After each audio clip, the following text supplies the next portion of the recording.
Now I'll ask our panel to the stage. There will be some more things to watch, but I think it's great if you can see what wonderful expertise we have. Let's start with Siegfried Zielinski, or maybe you all come up and then it's easier. You can all see you, please. Take any seat you like.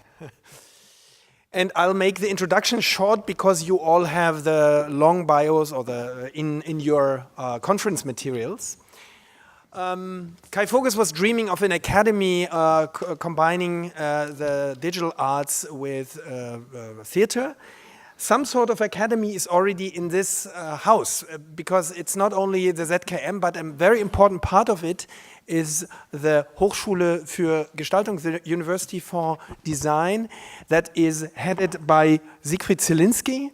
And I'm very happy that Siegfried Zielinski is among us today and will give us an impulse.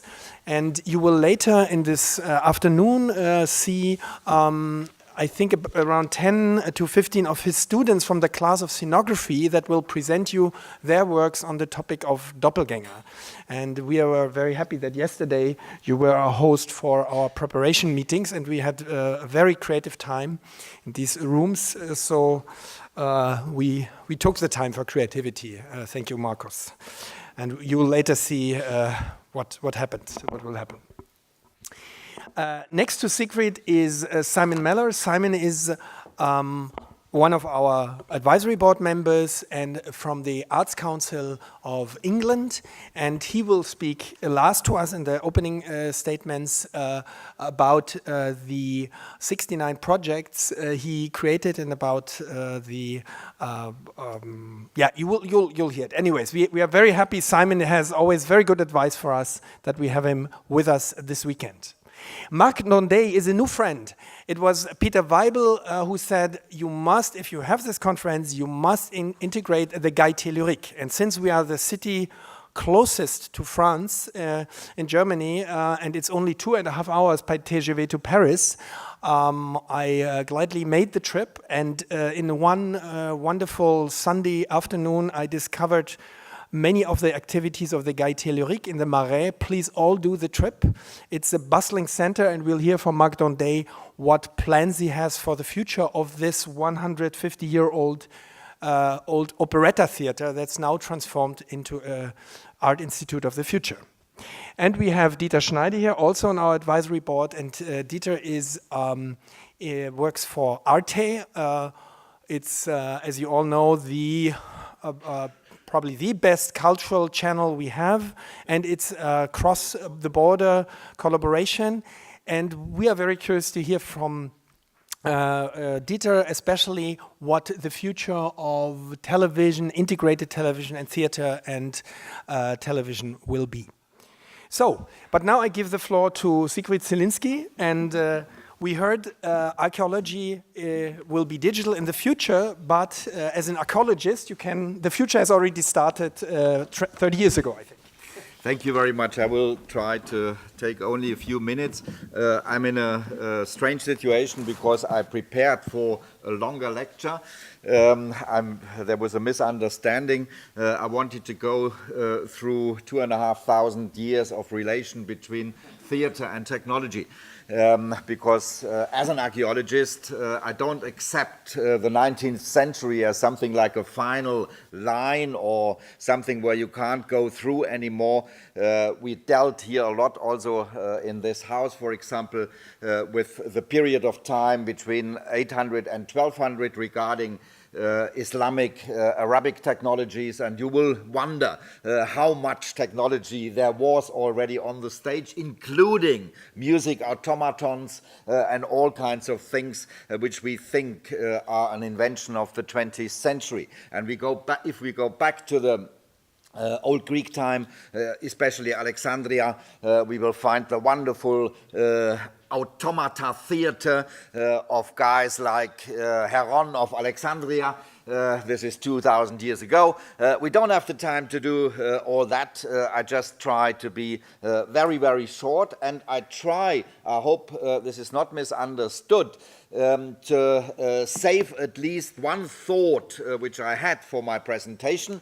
I used a very dusty text Brecht's Organon for the theater from 1948 to make up the question, or to open the question, what we are discussing when we are talking about the interrelations of theater, arts, science, and technology. I just quote 4 lines. You know the text, of course, much better than myself.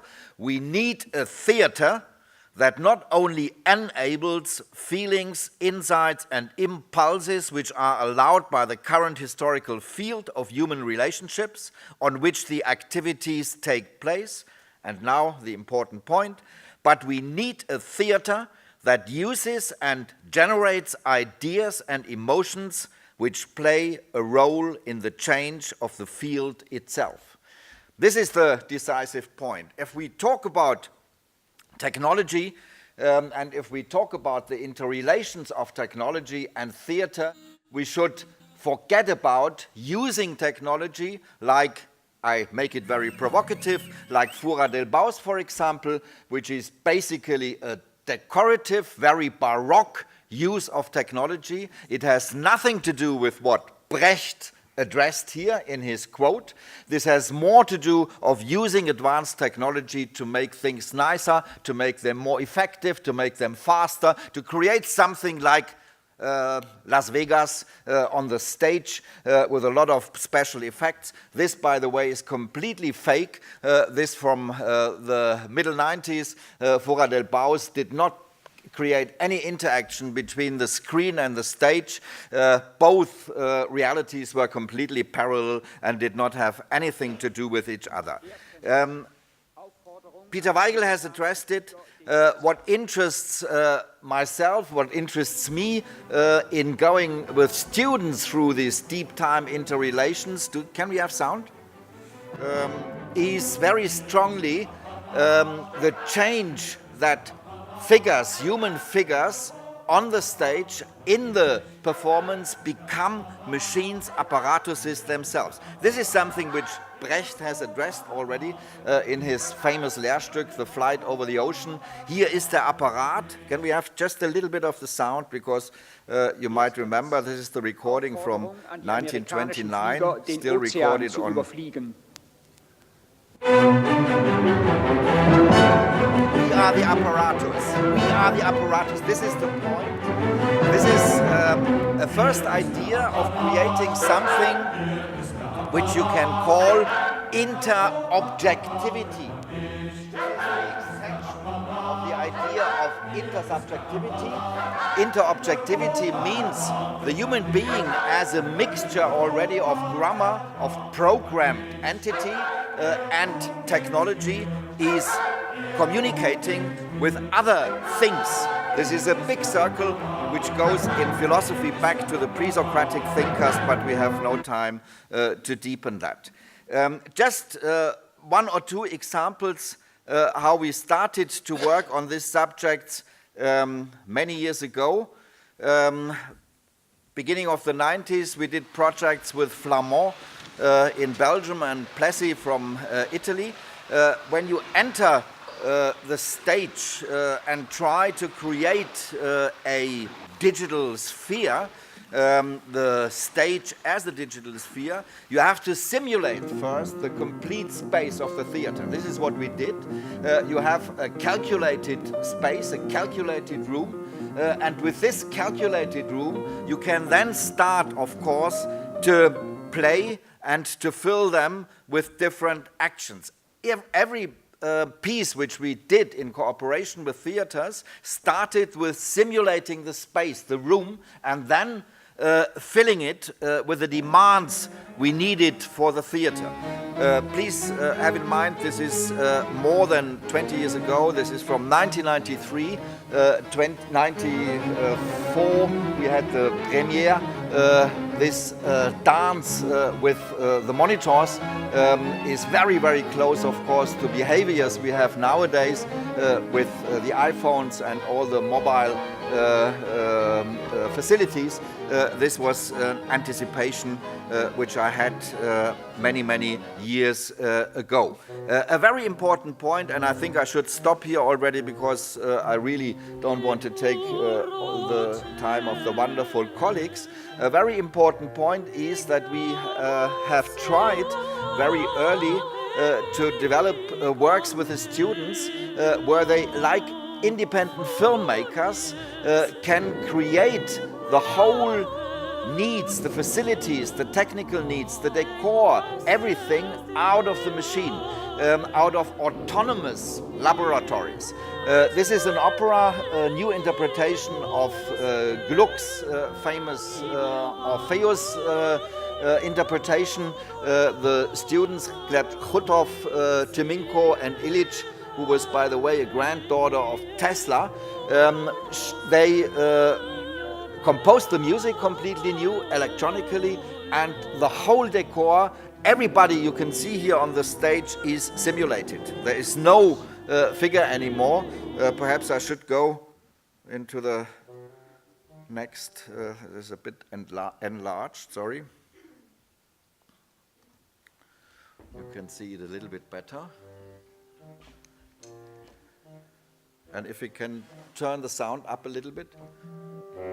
So the project was called Opera from a Suitcase. The idea was everything you need to put an opera onto the stage and into a space you can take with you in a small suitcase, and you don't need billions or millions or thousands or hundreds of thousands, but you just need very good ideas and a lot of creativity, a lot of artistic talent, and then you can quite easily put these things into stage. And I would like to end with this project, Interobjectivity. This is a very early project on cyber sex and explorations about how the future erotic communication will work. This led to projects like that, where we calculated actors, dancers on the stage and brought them as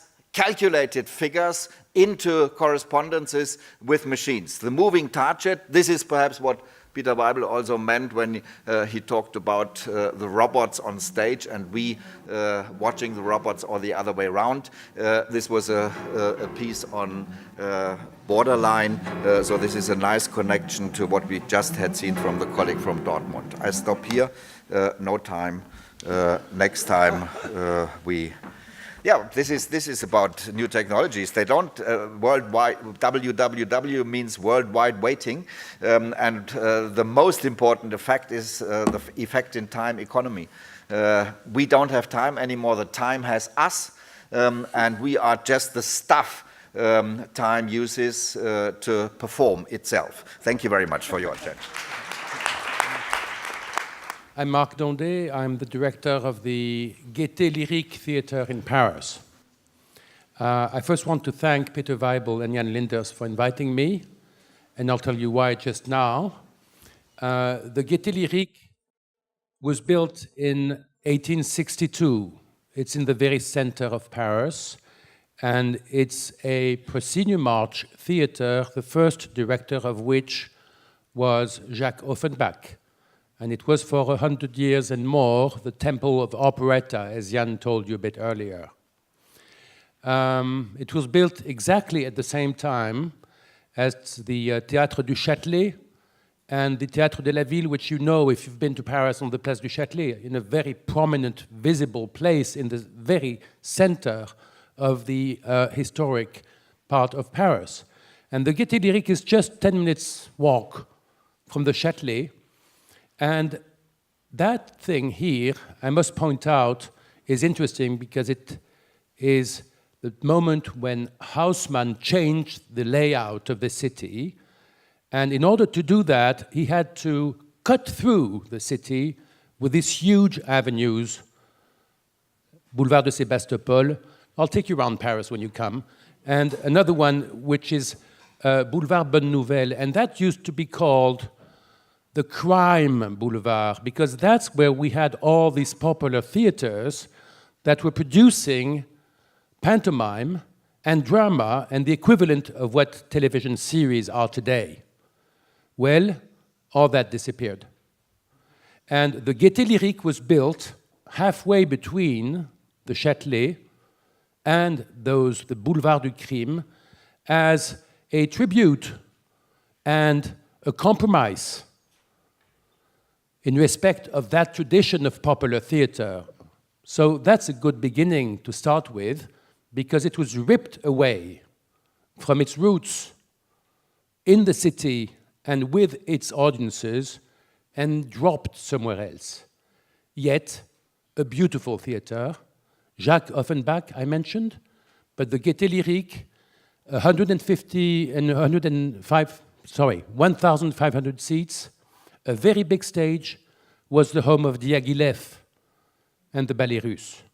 It was also the home of Isadora Duncan, and for 150 years of very brilliant productions.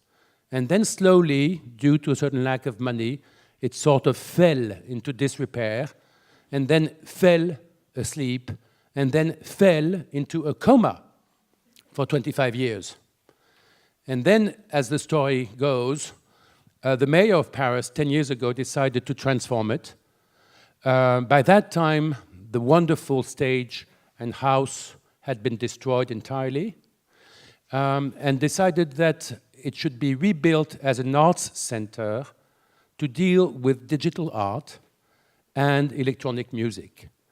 And now, instead of the big stage and the 1,500-seat area, we have an exhibition space, we have a black box theater, we have an experimental space, which allows us to do 360 degrees experiments with sound and images. We have a resource center, we have workshops and residencies, spaces for artists. So it's a completely new story, and it's a completely schizophrenic story. So that's we stand on, one leg in the past, one leg in the future, and we're somewhere in the present. And so I want to address the first question, which is a question of provocation. What does it mean today to run with that legacy a place which is dedicated to the future? And what does it mean to confront artistic creation and digital technologies? And I really stand on the side of what you said earlier this morning about technologies and about the word digital. On the frontispiece of the building, we have drama, comedy. We don't have digital, right? But then digital is somewhere there between drama and comedy. And as we address the present and the future with the perspective of speaking to a very large audience, not just to media artists, but with media artists to a very large audience. Well, how do we do that? Well, we have to be provocative. We have to address contemporary issues. And this is what we did with the first productions and events this year, from January and February onwards.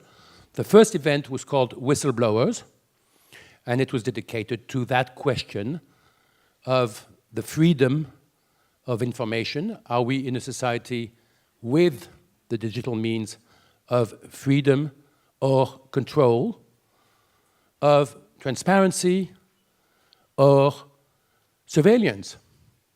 And what are those figures such as Julian Assange or Chelsea Manning who deal with that?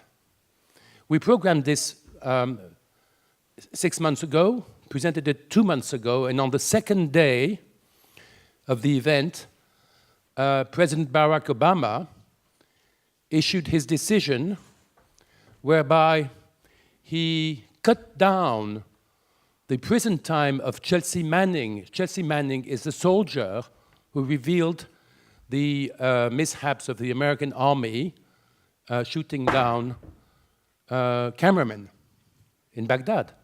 So she went straight to prison, or he went straight to prison, in fact, for 35 years. And by that time also went through an extraordinary personal trauma by which she decided to change her gender, or his, or her, whatever. Now it's Chelsea. On the second day of the event, we were very happy to learn that she was going to leave her jail by next July instead of staying another 35 years in prison. So that means addressing an issue which concerns everyone, not just the whistleblowers. We don't want to divinize Julian Assange or anybody else, but through the eyes of artists, we have to address the question of access to information and access to the means of creating art. And the second event we presented, which is still on now, and please do come until the 22nd of May, is an exhibition devoted to airports, and we transformed a huge part of the theater into an airport. Why? Because we want to address airports as spaces of hope, of elation, of evasion, of pleasure, but also as metaphors of our societies, which have become, since September 11, spaces where your identity, and I'm very well aware of what you are presenting here on the question of identity and doppelganger, the question of identity is being scanned, scrutinized, capitalized, and where bodies in space are the object of control as well. So dream, elation, perhaps being in a sort of a feeling of jet lag, this is what we try to create, so that perhaps, as you mentioned Brecht, we experience the circumstances differently as we live through the experience of art. So those are two examples. I just want to say two things perhaps we could do together, because we mentioned earlier this morning, well, of course, this is a network of possibilities. One thing is about immersion and 360 degrees performances. As I mentioned, we have these two spaces which have, and this is quite exceptional in Paris, the possibility of creating sound surround and image surround. The black box is a bit like this one, a bit bigger, but same thing. But we have screens all around, so we can create images and also, of course, sound all around. The experimental space is a bit smaller, but is technologically much better. We are not as good as the IRCAM sound studios as regards sound, but we are better as regards image. And we need to enhance the technological potential of these spaces, so we are creating this program, which is called Immersion, and we are looking for artists, and we are launching a call for projects for artists to create work in 3 dimensions, and that is also the story of theater, which you referred to. Theater has always been, for a very long time, the test ground, the playground for tests of new technologies. So this is what we want to do.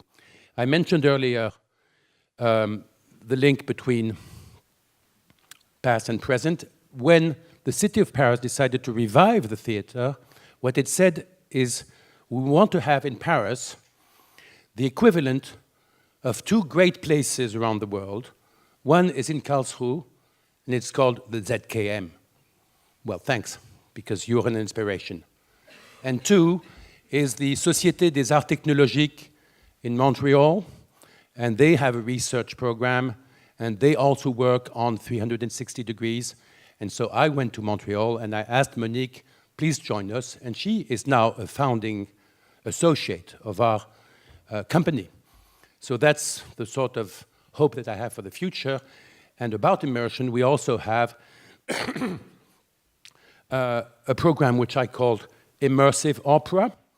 And so I'd be very happy to pick up the thread from what you showed a bit earlier this morning, because this is what we want to do, and it's very, very basic, which is how do we have bodies, singers, on stage, with a narrative, with music, in a technological environment.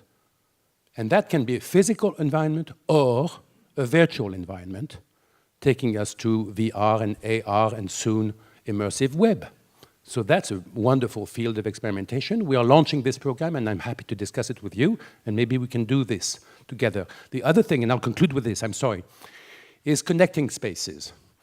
With Montreal, we are working, and the SAT is developing a piece of software which allows the connection of theater spaces or of performance spaces, whichever they are, between themselves. And they are developing this with a network at the moment of 28 public libraries, which means you can have the same scenography in the different spaces, and then one performer or one speaker in one space, the audience sitting here, the audience sitting there, and both watching the same performer. And this has been experimented also with theater schools between Montreal and Geneva, between Montreal and Paris, and we are developing this with the idea that, of course, we won't do everything with this, and certainly we don't want to say that this will replace face-to-face theater, but it's a combination of face-to-face and space-to-space in the virtual world. So there we are. Thank you very much. I won't say more for the time being. Hello, I'm Simon Mellor. I'm the Deputy Chief Executive of the Arts Council in England. I'm going to approach this from a very different perspective. So what does this landscape look like for an organization like the Arts Council, which is about developing public policy? Just a quick word about the Arts Council. We are the investment, development and advocacy agency for the arts in England. We also look after investment in regional museums, development work around public libraries, and also manage a music education program on behalf of the government. But it's important to say that we're for England. They have different arrangements in Scotland and Wales and Northern Ireland. We invest about 750 million euros a year. So why do we care about this stuff? Why is it of interest to us what's happening in this world with the arts organizations that we invest in? And there are three main reasons that we care about it. The first reason is that we think these are opportunities to reach new audiences, to use this technology. Well, we believe you can reach new audiences. That's important for us because we're constantly making the case to government for public funding, for public investment. It's a very, very competitive environment getting public funding for the arts for any type of public services in the UK at the moment. Our ability to demonstrate that the sector that we invest in, the organizations, the theaters, the music, the orchestras, etc., are committed to reaching new audiences and using digital technologies to do that is important. The second reason is, it again goes back to that issue of public funding. We are working in an environment where we're seeing less and less money, public money, being invested in arts and culture in England. Our funding has held up pretty well, but when you look at what's happening in relation to local government, it's a very, very serious situation. We therefore have to be concerned about how do we make those organizations that we invest in resilient, able to operate effectively in the modern economy. Understanding, for many organizations, arts organizations in England, they've labored under the illusion that other arts organizations are somehow their competitors for audiences. There is absolutely no evidence of this. The competitors for audiences come from the commercial entertainment industry. That commercial entertainment industry understands a lot more about its audiences, invests a lot more money in understanding who its audiences are, what they think about the work, than most of the arts organizations that we invest in. So we have to develop a data culture in our sector if it's going to be resilient going forward. And the third, and of course the most important reason, is that, as we've all been saying today, we're in the business of storytelling. How do we tell those stories in the future? How do we use the technology? How do we equip the artists to tell stories in different ways? That's critical. So what can we as the Arts Council do in that world, in that landscape, to try to help arts and cultural organizations engage and develop their skills and build capacity in this digital world? I want to talk about three different things. The first two are around what we might call enabling. We know from our research that most commercial entertainment companies spend between 3% and 5% of their turnover on research and development. Our sector spends nothing like that in England, and we have to do something about developing a research and development culture. And that's important because we need to learn about failure and what we can learn from failure. I always keep Beckett's words, or to paraphrase Beckett, fail again better. We need to establish that culture. So we ran this program in collaboration with two other agencies, the National Endowment for Science, Technology and the Arts, which is a public policy organization looking at those overlaps between science and technology and the arts, and the Arts and Humanities Research Council, which is the funding agency for research in higher education. And we ran a program designed to incentivize arts and cultural organizations to collaborate with tech companies and researchers on formal evaluated research and development in this area that looked at two things: new ways of reaching audiences and new business models that you might be able to develop through using new technologies. And the critical thing for us is we wanted to capture the learning and to share the learning. So what you see here is the landing page on the National Archives. We'll circulate the link later. Of 70-odd projects that we invested through that and the kind of learning from them. That's all captured in there. I think it's a valuable tool. We too often, in our sector, organizations do this, when they do research and development, they don't share it. No kind of learning is being shared. So that's what this is attempted to do. The second thing about enabling that environment, what else could we do? And it was very interesting to hear about the work of Arte. One of the things we picked up very, very quickly is that, of course, you will all know this, in the world of the internet, you have to go where the audiences are. You can't expect them to come to you. We know that the traffic into people, if people publish things on their own website and things like that, the traffic is generally very small because, of course, we don't have the resources to market and to promote those.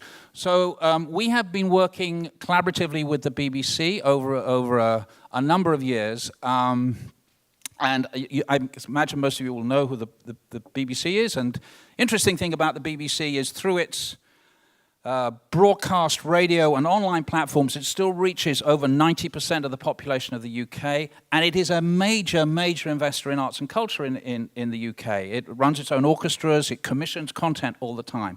And we were very interested in how we could, in effect, try and make that organization more permeable. How do we open it up to the types of organizations that we work with? We've been running a number of projects. I'm very pleased to say this week, just 2 days ago, we announced the launch of Culture UK. Culture UK is a collaboration between the Arts Council and the other funding agencies across the UK, so Scotland, Wales, Northern Ireland, and the BBC.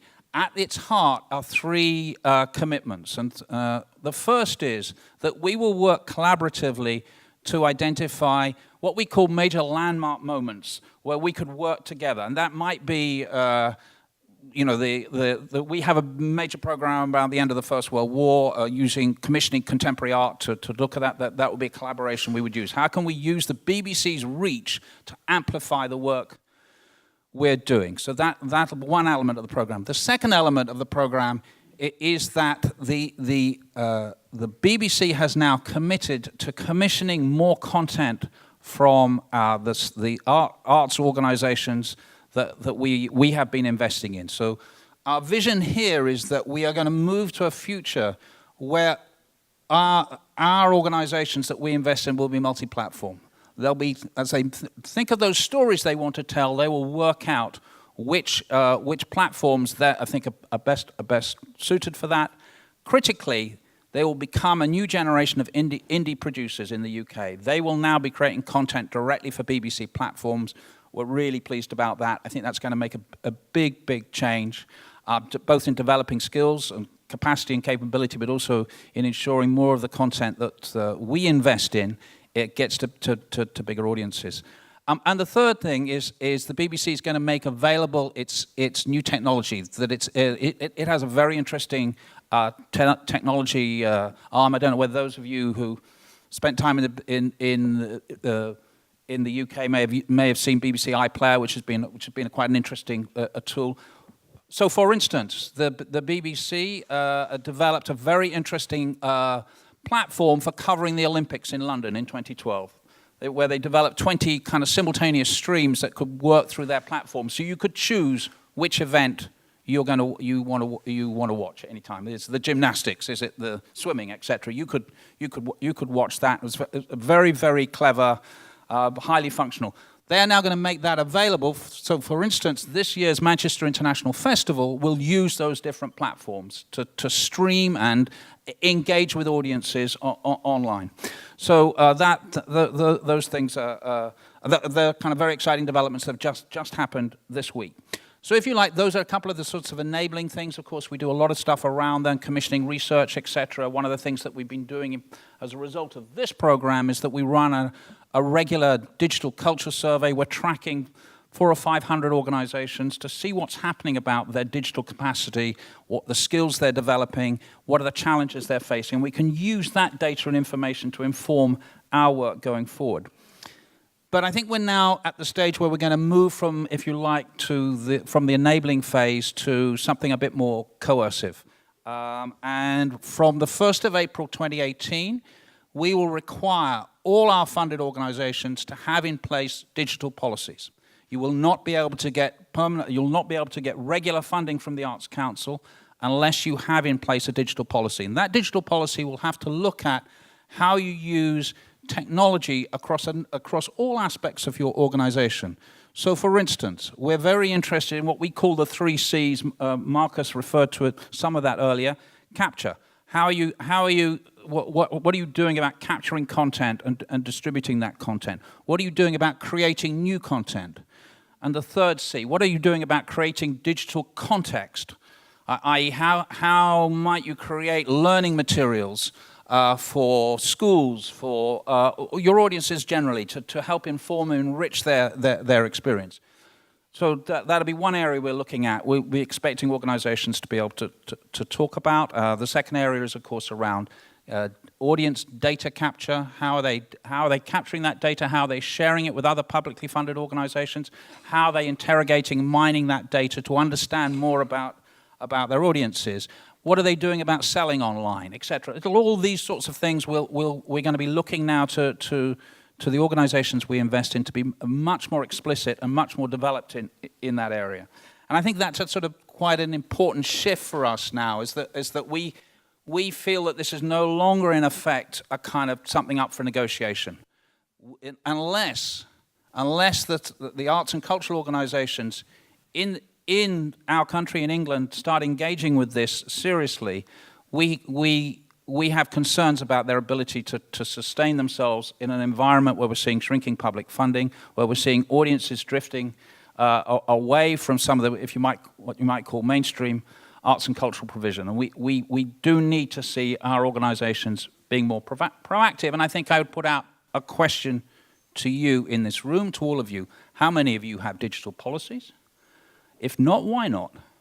What's holding you back? You've got to start thinking in this way. Otherwise, in my experience in the UK, and I suspect it's not that different, it's going to be hard. It's going to be very, very hard. Many of you, I look in envy to this country about what's happening and how public funding is held up. But it is a challenge, and I think we've got to recognize that the types of organizations, certainly in England, that we traditionally invest in, have got to change, have got to be more adaptive, have got to engage with the realities of how most people lead their cultural lives today. Thank you.